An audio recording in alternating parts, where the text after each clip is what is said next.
Estudiando el libro de Judas, y en nuestro estudio hemos hecho ya un panorama del libro. Ahí pudimos contemplar que Judas va a mostrarnos el carácter de los apóstatas. Ese es el tema central del libro, y también, por supuesto, a exhortar para contender ardientemente en contra de toda la enseñanza de estos apóstatas. En nuestro último estudio bíblico, en los dos primeros versículos del libro, hablamos acerca del autor del libro. Él es Judas, el medio hermano del Señor Jesucristo. Hablamos también acerca de la fecha de escritura del libro. Judas escribió alrededor del año 68 a 70 después de Cristo, tal vez poco antes de la destrucción del templo de Jerusalén. Hablamos también acerca de los destinatarios de la carta que escribe Judas, y allí pudimos contemplar que los destinatarios son los llamados, nosotros creyentes, que somos santificados por Dios el Padre y también somos guardados en o por Jesucristo. Lugar de mayor seguridad no puede haber para ninguna persona, y qué bendición que nosotros gozamos de eso. Somos santificados en Dios Padre y guardados por el Señor Jesucristo. Hablamos también acerca del saludo, un saludo lleno de significado, porque en el saludo Judas habla de que se multipliquen ciertas cosas en los creyentes, y esas cosas son la misericordia, la paz y el amor. En esta ocasión vamos a proseguir estudiando los versículos 3 y 4 de la carta de Judas. La palabra de Dios dice: Amados, por la gran solicitud que tenía de escribiros acerca de nuestra común salvación, me ha sido necesario escribiros exhortándoos que contendáis ardientemente por la fe que ha sido una vez dada a los santos. Porque algunos hombres han entrado encubiertamente, los que desde antes habían sido destinados para esta condenación, hombres impíos que convierten en libertinaje la gracia de nuestro Dios y niegan a Dios, el único soberano, y a nuestro Señor Jesucristo. Aquí básicamente encontramos un mandato, y en esta ocasión yo quisiera mirar un poco más de cerca este mandato que Judas deja para todos aquellos que confiamos en Cristo como nuestro Salvador y que estamos conscientes de que vivimos en un mundo en el cual hay tanta oposición a la obra de Dios, tanta oposición a la iglesia. En primer lugar, quisiera referirme a lo que podríamos llamar las circunstancias del mandato. Judas, vemos que se propuso con todo fervor escribir acerca de la salvación que es común para todo creyente. En la primera parte del versículo 3 dice: Amados, por la gran solicitud que tenía de escribiros acerca de nuestra común salvación. Ese fue el propósito inicial de Judas. Judas está diciendo: yo me di a mí mismo con toda diligencia para escribirles acerca de nuestra común salvación. En esto vemos un poquito el corazón de Judas. Es como una pequeña ventana que nos deja mirar qué es lo que había en su corazón. Él debe haber estado tan extasiado, debe haber estado tan propenso, tan listo para hablar acerca de nuestra común salvación. Y por eso me imagino yo que él se dispone a tomar papel o lo que sea en lo que escribía, algo con que escribir, y con todo ese ánimo de poner en alto las glorias de la salvación, está listo para escribir a aquellos a quienes también ha llegado esa bendición de la salvación. Hay varias cosas que podemos ver en estas palabras. En primer lugar, note que Judas se dirige a sus lectores como amados. Eso quiere decir que las personas que iban a recibir la carta tenían el amor de Judas. Esto es bien interesante porque muchas veces cuando se confronta falsa enseñanza, a veces a los que hacemos eso nos tildan de faltos de amor. Pero no, confrontar falsa enseñanza, confrontar falsas doctrinas es una muestra de amor a las personas a quienes ha llegado esa bendición de la salvación. Si no tuviéramos amor, realmente podríamos decir, bueno, sí, ellos piensan eso, pero hay que dejar pasar. Pero no, es una manifestación del amor, el desenmascarar las falsas doctrinas proclamadas por falsos profetas y también por apóstatas. Por eso Judas les trata de amados. Y como vimos, él está listo para explayarse, poniendo en alto la gloriosa salvación que todos tenemos en Cristo. Note que Judas habla de nuestra común salvación.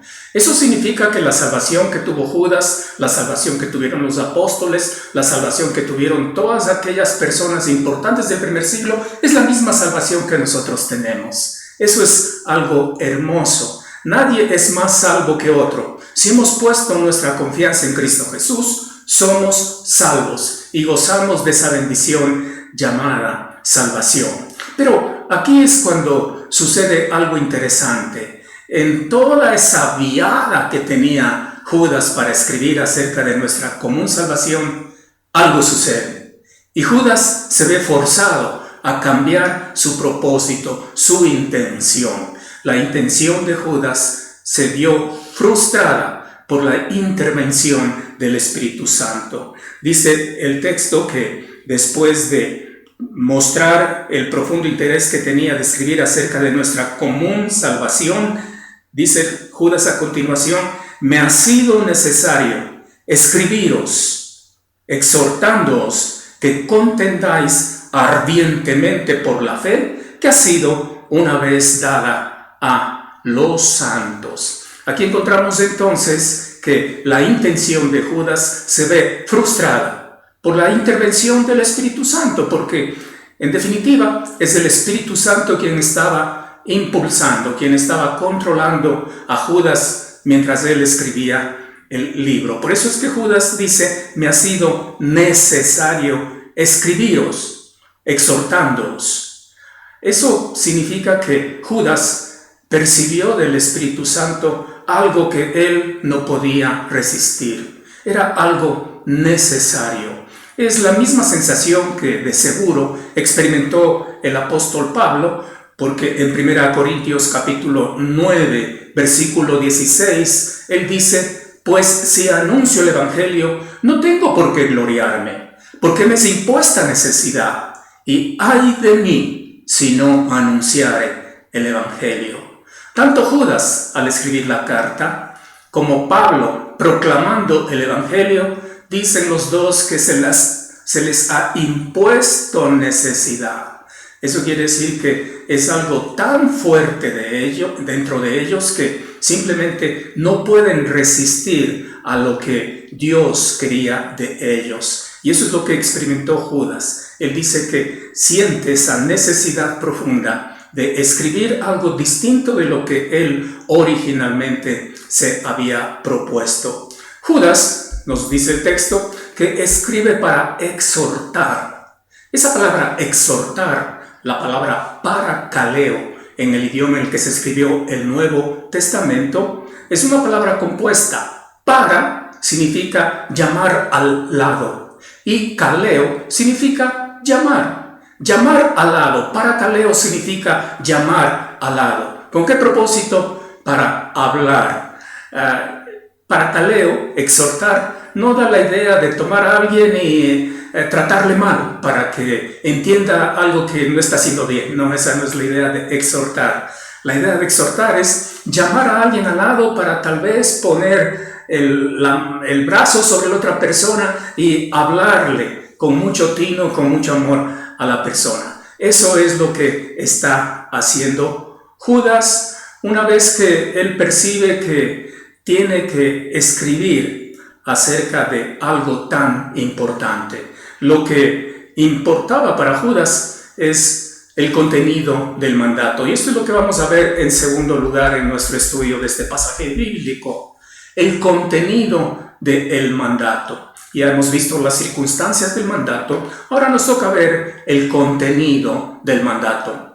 El único imperativo en los dos versículos, versículo 3 y versículo 4 que leímos, el único verbo conjugado en modo imperativo en todo ese pasaje bíblico es ese verbo contender ardientemente, contender ardientemente. Y por lo que debemos contender ardientemente es por la fe que ha sido una vez dada a los santos.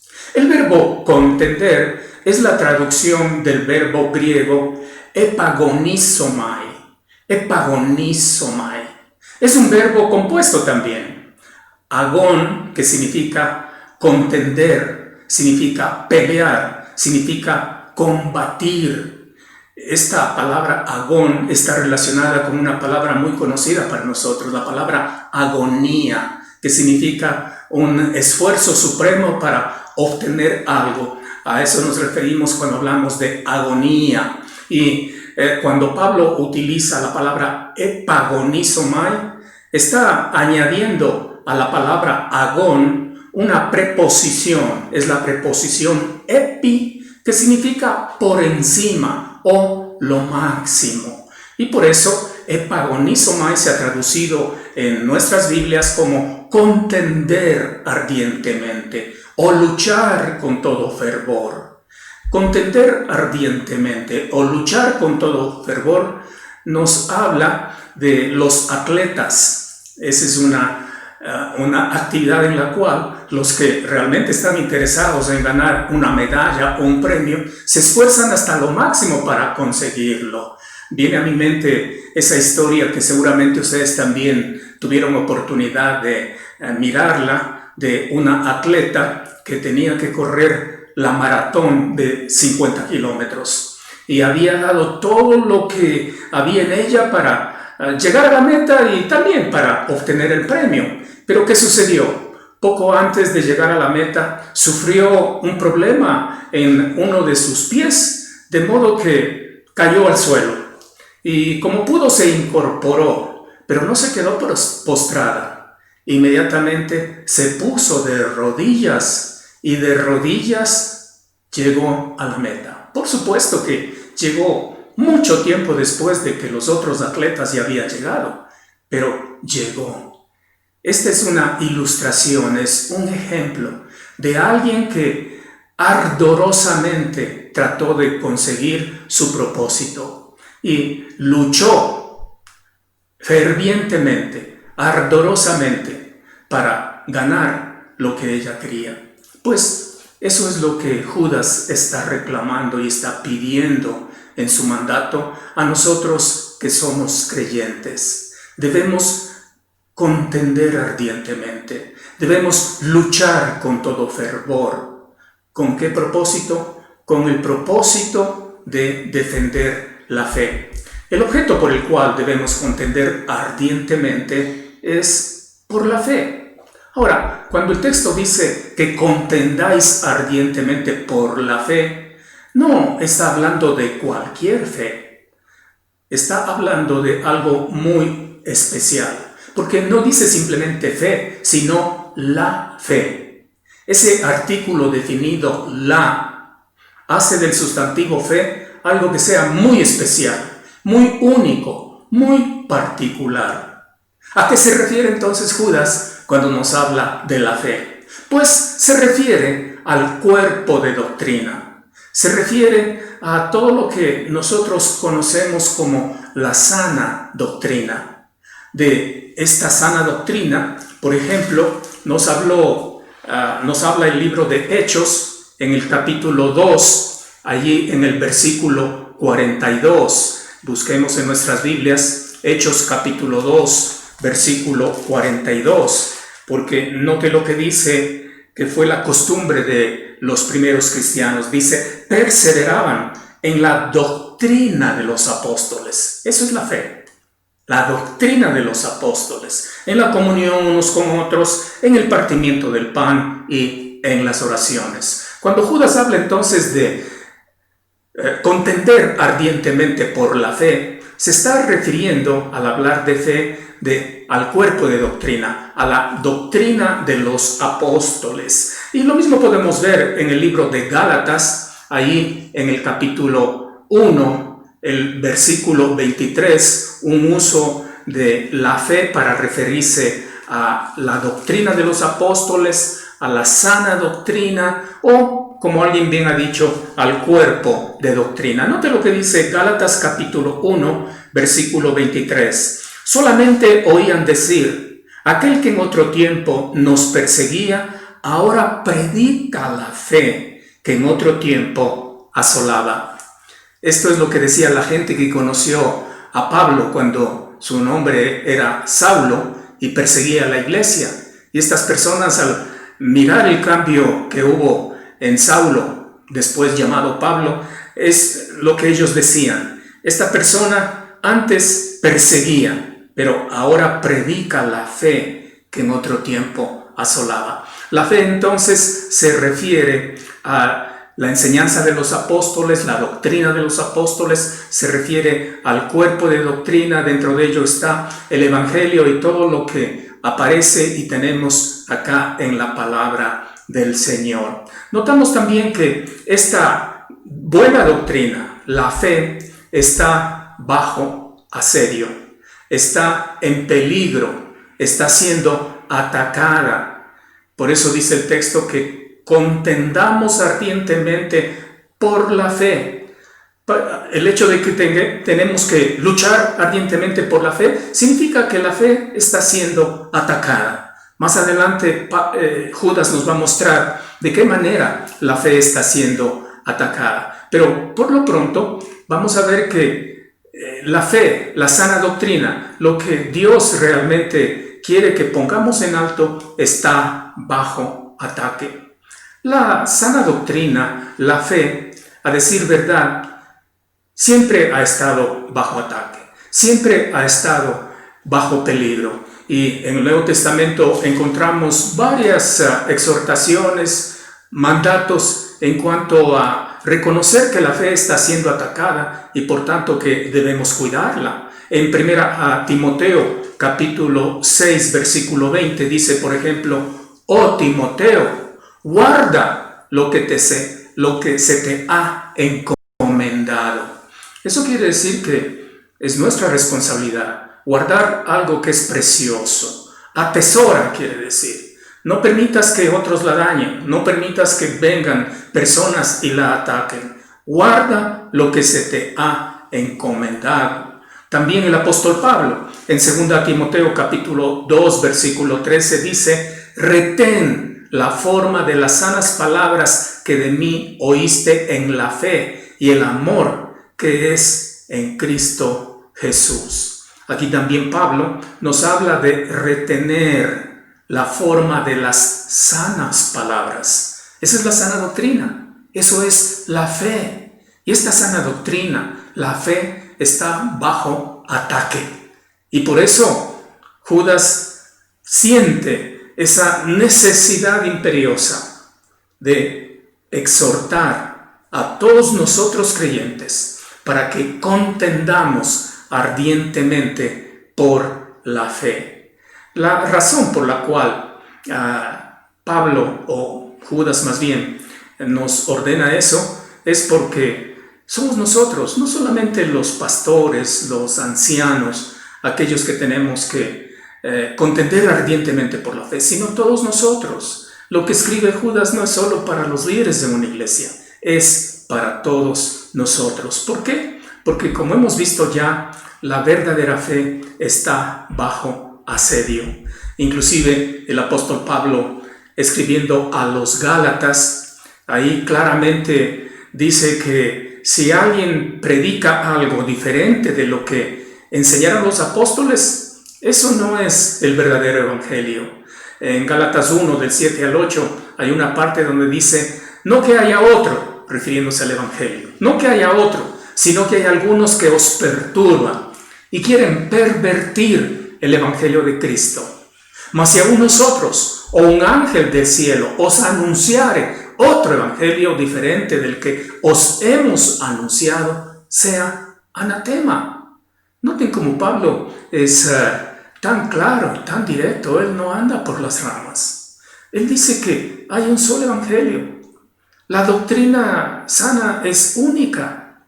Pero si alguien, inclusive si fuera un ángel, anuncia algo diferente, la sentencia de Pablo es sea anatema. Eso significa sea condenado a destrucción. De modo que, hasta donde hemos visto ahora, Judas tenía el firme propósito de escribir acerca de las glorias de la salvación que es común para todos nosotros. Pero de alguna manera, tal vez el Espíritu Santo puso dentro de él un impulso irresistible. Ese impulso era exhortar a que todos nosotros luchemos ardientemente por la fe. ¿Por qué causa? Porque la fe está siendo atacada. Al hablar de fe estamos hablando del cuerpo de doctrina, la sana doctrina. Este cuerpo de doctrina, la sana doctrina, está siendo atacada, está en peligro.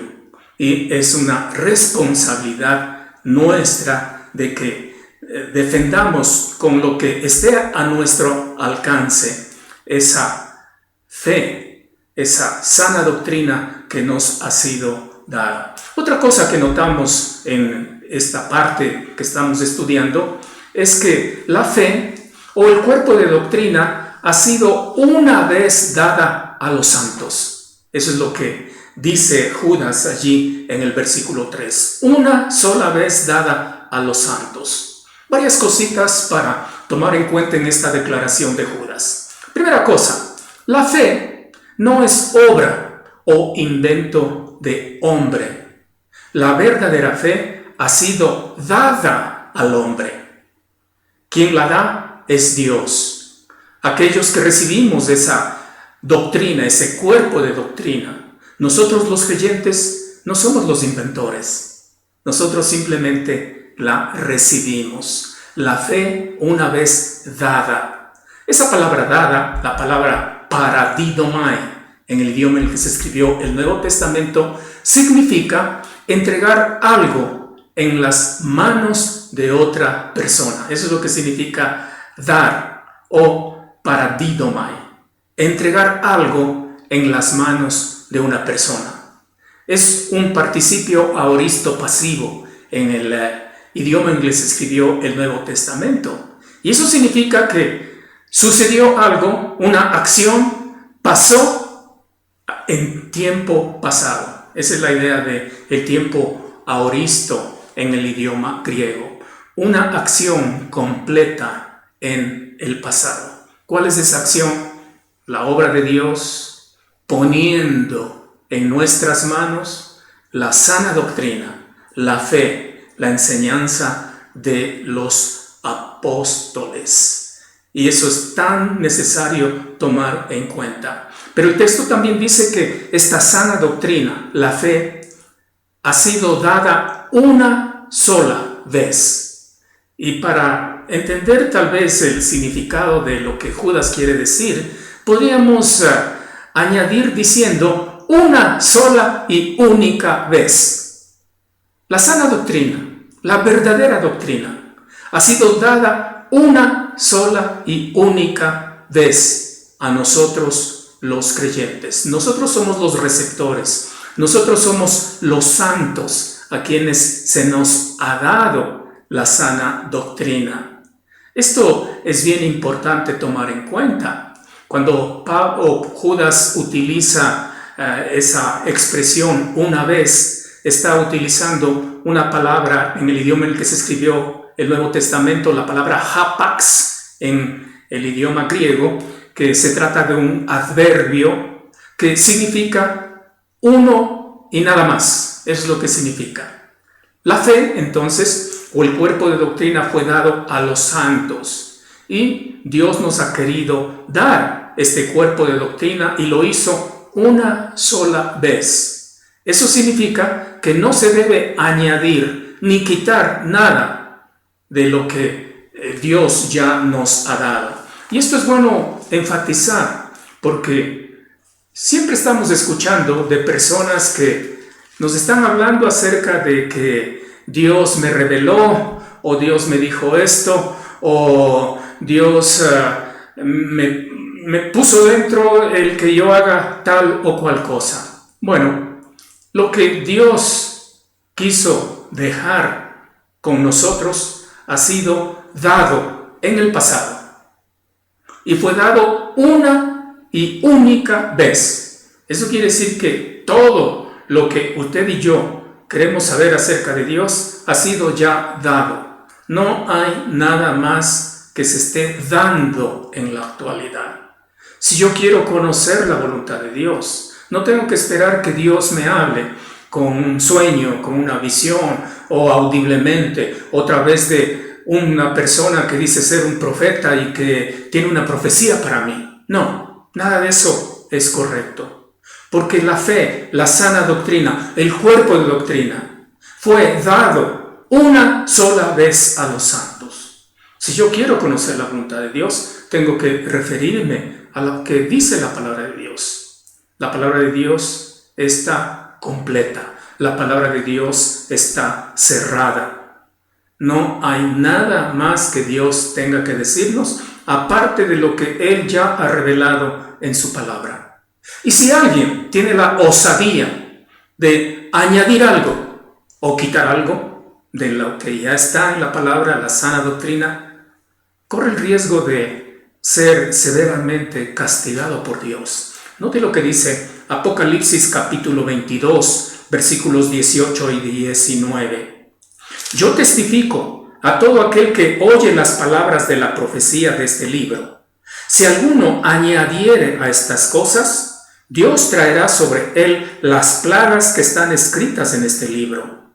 Y si alguno quitare de las palabras del libro de esta profecía, Dios quitará su parte del libro de la vida y de la santa ciudad y de las cosas que están escritas en el libro.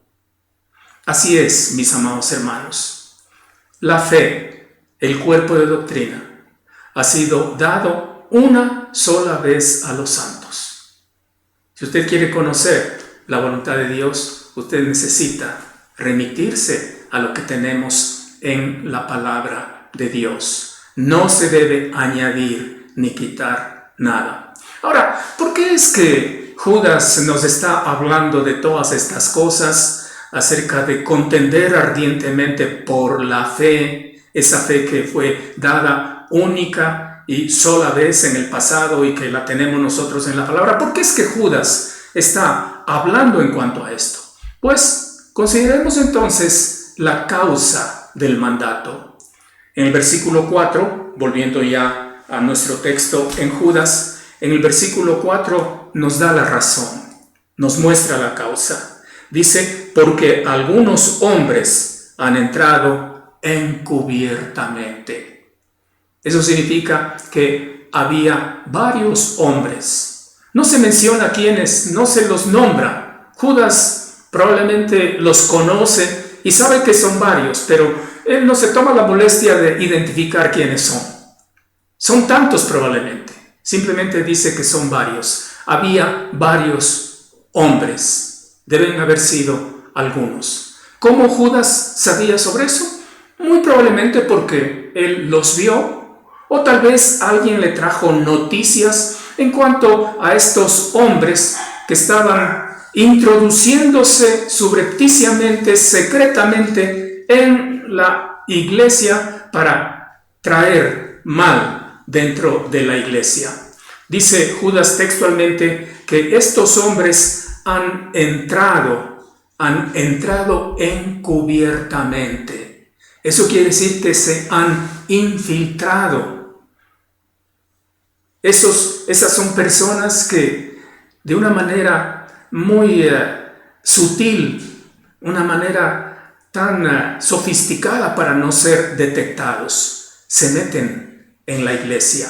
Y al hablar de iglesia, no estamos hablando exclusivamente de una iglesia local, estamos hablando de la iglesia en general. Estos hombres de quienes habla Judas se meten, son como espías que están secretamente para causar daño en un territorio. Se infiltran, han entrado encubiertamente. Se trata de los apóstatas, son los apóstatas. Un apóstata es alguien que conoce la verdad y voluntariamente se aparta de ella. Este es el concepto de un apóstata. Conoce la verdad, pero en algún momento voluntariamente se aparta de esa verdad. Los apóstatas no son creyentes. Los apóstatas fingen ser creyentes. Por un tiempo hacen todas las acciones que normalmente hace todo creyente. Vamos a decir, asisten a la iglesia, leen la Biblia, cantan, oran. Puede ser que hasta prediquen, pero en el fondo no son creyentes. En algún momento se alejan de la verdad y empiezan a pensar diferente y empiezan a actuar diferente, tan diferente que van en contra de la verdad que supuestamente antes creían. Ese es el concepto de un apóstata, alguien que conoce la verdad y voluntariamente se aparta de esa verdad. De esto habló el Señor Jesús en algunos lugares, y un lugar típico donde el Señor Jesús habla acerca de estos personajes, los apóstatas, es en el Evangelio, aparece ahí en el Evangelio según Lucas. Ahí en Lucas capítulo 8, a partir del versículo 4, encontramos lo que normalmente conocemos como la parábola del sembrador. Allí dice que el sembrador sale a sembrar la semilla, una parte cae junto al camino, fue hollada y las aves del cielo la comieron. Otra parte cae sobre la piedra, nace, pero se seca porque no tiene humedad. Otra parte cae entre los espinos nacen juntamente con la planta y la ahogan. Y otra parte cae en buena tierra y nace y lleva fruto a 100 por 1. Cuando los discípulos escucharon esta parábola, no entendieron lo que el Señor Jesús quería enseñar. Y por eso le preguntan, dinos qué es lo que quieres decirnos con esta parábola.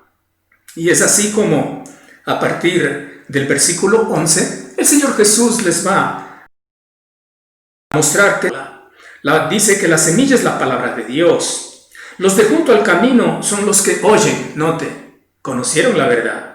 Pero luego viene el diablo y quita de su corazón la palabra para que no crean y se salven. Ahí encontramos un apóstata. Oyó, pero no cree. No está de acuerdo con lo que oye. Y por eso se aparta, un apóstata. Lo mismo en el versículo 13. Los de sobre la piedra son los que, habiendo oído, reciben la palabra con gozo. Note, hasta lo reciben. Pero estos no tienen raíces, creen por algún tiempo y en el tiempo de la prueba se apartan. Son apóstatas. Esa expresión, se apartan, es la palabra griega aphistemi o apistemi, que literalmente significa alejarse de la verdad. Estos también son apóstatas. Versículo 14, la que cayó entre espinos, estos son los que oyen. Note, oyen, pero yéndose son ahogados por los afanes de la vida y no llevan fruto.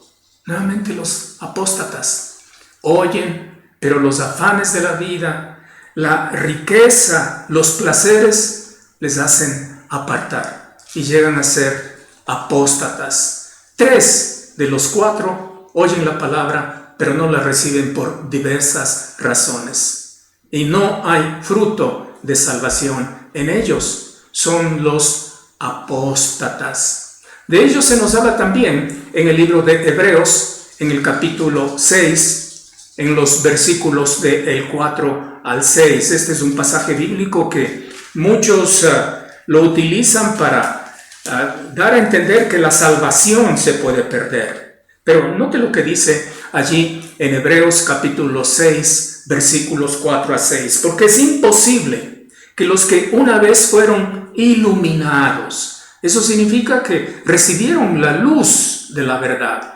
oyeron, escucharon, sabían lo que es la verdad, gustaron del don celestial. Eso significa que de alguna manera probaron lo bueno del Evangelio, lo bueno de seguir a Jesucristo.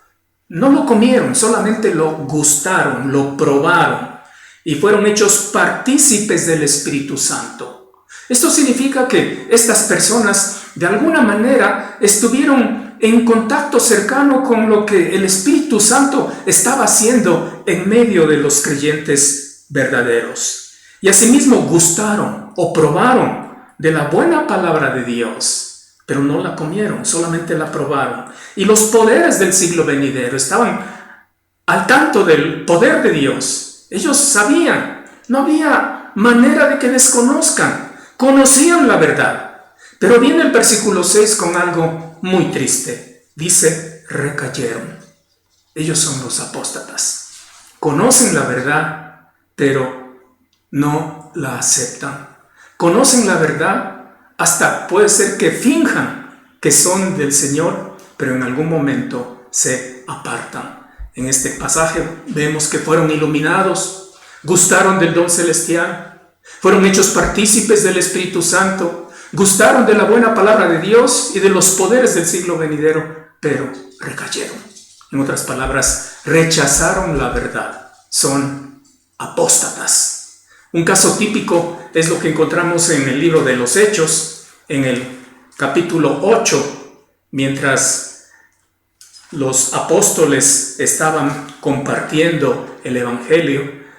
Note lo que sucedió y se relata allí en el libro de los Hechos, en el capítulo 8, especialmente a partir del versículo 9. Dice, pero había un hombre llamado Simón, que antes ejercía la magia en aquella ciudad, y había engañado a la gente de Samaria, haciéndose pasar por algún grande. Este es el personaje, Simón, una persona importante de aquella época. A este oían atentamente todos, desde el más pequeño hasta el más grande, diciendo, este es el gran poder de Dios. Pero note lo que sucede después. Dice que al ver todo lo que estaba sucediendo alrededor de la predicación del Evangelio, en el versículo 13 leemos, también creyó Simón mismo. Inclusive el texto dice que creyó y hasta se bautizó. Y habiéndose bautizado, estaba siempre con Felipe. Él era quien estaba predicando el Evangelio. Y viendo las señales y grandes milagros que se hacían, estaba atónito. Como dice ahí en Hebreos, este personaje Simón estaba gustando la palabra de Dios, estaba al tanto de los poderes que provienen de Dios, fue iluminado, gustó el don celestial, fue hecho partícipe del Espíritu Santo. Pero ¿qué sucede? Dice que aparentemente él cree, pero vayamos un poquito más adelante en el texto y vamos a ver que encontramos a este personaje haciendo algo totalmente fuera del contexto, algo absurdo. Note lo que dice a partir del versículo 18. Cuando vio Simón que por la imposición de las manos de los apóstoles se daba el Espíritu Santo, les ofreció dinero, diciendo, dadme también a mí este poder, para que cualquiera a quien yo impusiere las manos reciba el Espíritu Santo. Entonces Pedro le dijo, tu dinero perezca contigo, porque has pensado que el don de Dios se obtiene con dinero. No tienes tú parte ni suerte en este asunto, porque tu corazón no es recto delante de Dios. Recuerde que Simón, el mago, inclusive creyó, pero no fue una creencia verdadera, no llegó a ser un genuino creyente. Él era un apóstata. fingía que creía, pero tenía otras motivaciones. Y lo vemos tratando de comprar el poder del Espíritu Santo para que él también pueda realizar las obras milagrosas que vio haciendo a los apóstoles. Simón nunca fue un creyente. Dijo que creyó, pero en el fondo no había creído. Tanto es así que Pedro, al reprenderlo, dice: tu corazón no es recto delante de Dios. Y luego le invita a arrepentirse, versículo 22. Arrepiéntete pues de esta tu maldad y ruega a Dios si quizás te sea perdonado el pensamiento de tu corazón. Porque en hiel de amargura y en prisión de maldad veo que estás. Ahí encontramos un caso típico de un apóstata. Él escuchó la verdad, inclusive dijo que creía, hasta se bautizó, pero en el fondo era un apóstata, porque en algún momento se aleja, se aparta de la verdad. Y el apóstol Pedro lo confronta diciendo: arrepiéntete de esta maldad. Esos son los apóstatas. Conocen la verdad, pero luego voluntariamente se alejan de la verdad. No es que son creyentes. Los apóstatas son inconversos y se manifiestan en oposición a la sana doctrina. Estos apóstatas, dice, volviendo a Judas, que se introducen en secreto en la iglesia. Eso significa que atacan desde adentro. Ese es el peor enemigo. Hasta cierto punto es sencillo enfrentar a un enemigo de afuera, pero tan difícil enfrentar a un enemigo adentro. Los apóstatas se introducen en secreto dentro de la iglesia para atacar desde adentro. Pablo habló de ellos en el libro de los Hechos, capítulo 20, versículo 29. Mire lo que Pablo dice: porque yo sé que después de mi partida entrarán en medio de vosotros lobos rapaces. Estos son los apóstatas, que no perdonarán al rebaño. Lo que quieren es destruir la iglesia. Quieren acabar con los creyentes. Y note lo que dice el 30. Y de vosotros mismos, eso quiere decir dentro del seno de la iglesia, de vosotros mismos se levantarán hombres que hablen cosas perversas para arrastrar tras sí a los discípulos. Son los apóstatas. El Señor Jesucristo, en el libro de Mateo capítulo 7, versículo 15, los describió como lobos rapaces vestidos de ovejas. Esto es triste.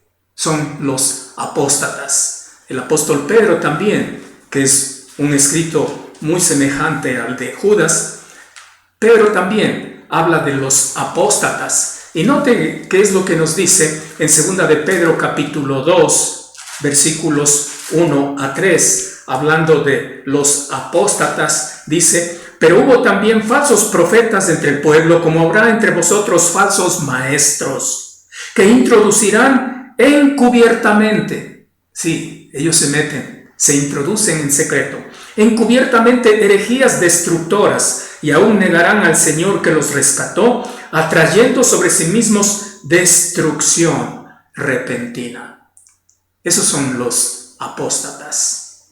Dice también el apóstol Pedro que estos apóstatas ya han tenido, o su condenación ya ha sido descrita de antemano. Versículo 3 de 2 de Pedro capítulo 2 dice: por avaricia harán mercadería de vosotros con palabras fingidas, sobre los tales ya de largo tiempo, eso quiere decir de anticipado. La condenación no se tarda y su perdición no se duerme.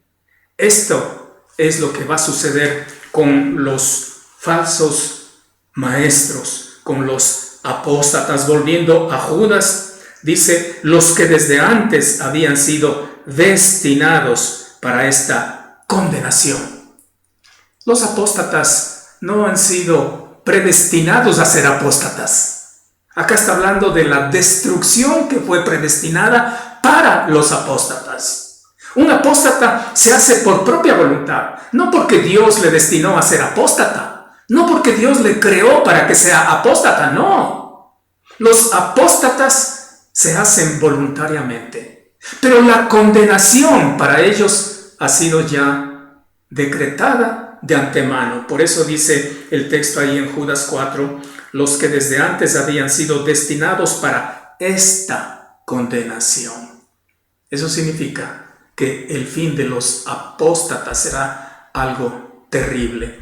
La condenación ha sido ya predestinada. El carácter de los apóstatas, Judas nos muestra que son hombres impíos. Hombres impíos. Eso significa que son personas que no dan lugar a Dios en absoluto en sus vidas. Allí casi al final del 4 dice hombres impíos. La palabra impío es una palabra que literalmente significa no saber nada de Dios. Puede ser que sean ateos en el fondo, o puede ser que simplemente no quieren tomar en cuenta en absoluto a Dios para nada. Esa es la característica de un hombre impío, y esos son estos apóstatas. En cuanto a su conducta, Judas dice que convierten en libertinaje la gracia de nuestro Dios.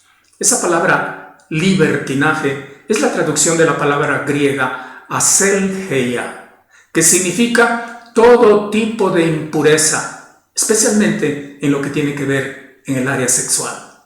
Aselgeia. En el libro de Gálatas, capítulo 5, versículo 19 a 21, la palabra aselgeia ha sido traducida como lascivia. Note lo que dice Gálatas capítulo 5, versículo 19 a 21. Dice, y manifiestas son las obras de la carne, que son adulterio, fornicación, inmundicia, lascivia. Ahí está, es la palabra aselgeia, que Judas lo menciona y se traduce como estos hombres que son totalmente libertinos. Lascivia.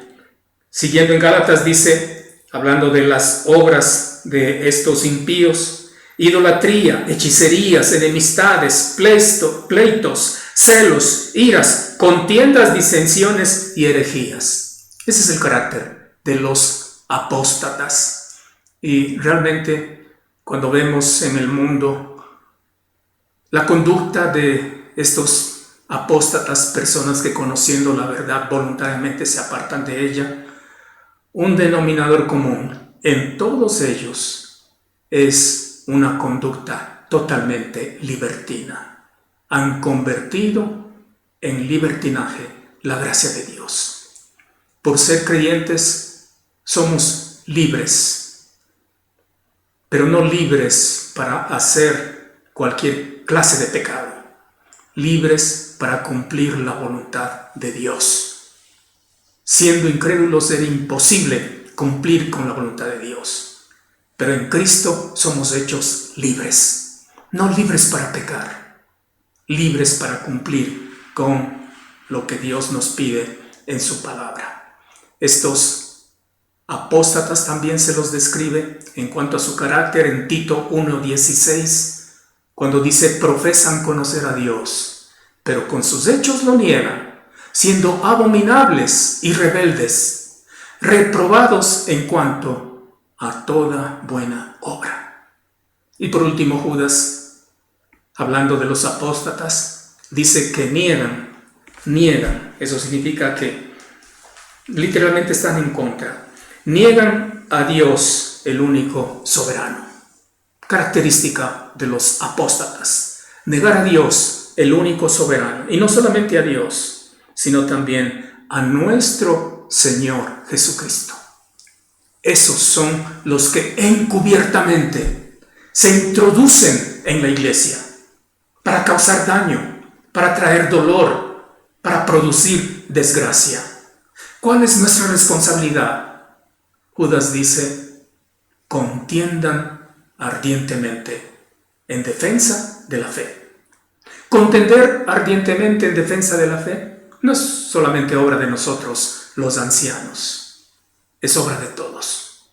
Los apóstatas, mis queridos hermanos, ya están dentro de la iglesia. En el tiempo de Judas ya estaban, ¿cuánto más en nuestro tiempo? Están dentro de la iglesia. No estamos hablando de la iglesia local, estamos hablando de la iglesia en general. Los apóstatas ya están dentro. Nosotros tenemos la noble misión de luchar ardientemente en contra de ellos. La victoria está asegurada. ¿Por qué? Porque como vimos en nuestro estudio anterior, nosotros los creyentes somos santificados o amados por Dios el Padre. Y también somos guardados por el Señor Jesucristo. Nosotros tenemos ya la victoria, pero hay una guerra. La guerra es con un enemigo que está adentro. Es como una guerra civil. Un enemigo adentro. Nuestra responsabilidad es luchar, contender ardientemente en defensa de la fe. Quiera Dios que usted también esté animado para ser parte de contender ardientemente en defensa de la fe. ¿Cómo prepararse? Pues introduciéndose lo más que pueda en la palabra de Dios. Que el Señor les bendiga, amados hermanos.